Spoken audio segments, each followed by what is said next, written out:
Payascata, 85 años de vida jurídica, parte y ley vinculante. Paikunapa, Swakta, Kaspa, Tushuspa, Dikuchipan, Kaisina de Yumanchipa, Runaka, Usai Tunaka, vida comunitaria Papanchi, Casa número 4 de Kuchinate, Chuta, sector Kuna, Tushuspa, Dikuchipanchi.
Sina baca ni, Yukan Sipa, sektor San Siloma, Kusi de Alispa, Kana Hungapa, Rikutispa Kana Kopa.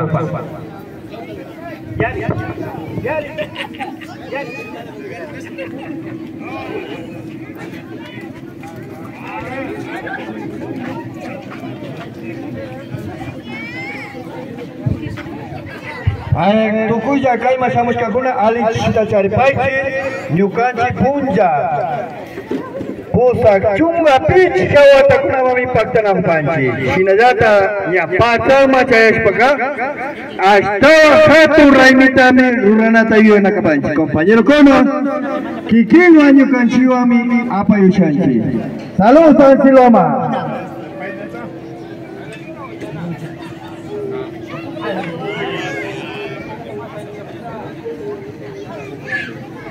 Alcalde o alcaldesa del sector San Siloma, Makita Waktas Bachaski Paiki. Kaita mama kuna, sirita ni pama apa masikuna. Nyukan sirita ita ashago, vikuchiwa ashago bastante. Y gulpita sata, más que todo Dios pague mi paima. Ahora las mata antes que digrasa su masa. Umas paimas pasamos camando. Kai ashago, asa presente go nyukan a nombre del sector San Siloma ashago na kupanchi. Y acá hay guta en Jigalipani, así que viva aniversario año 85 años de aniversario. ¡Que viva San Siloma! ¡Que viva! Muchos augurios de felicidad. Tunimamba cumple los 85 años de vida jurídica y comunitaria. Todo el esfuerzo es a causa de nosotros, ustedes, quienes nos van colaborando.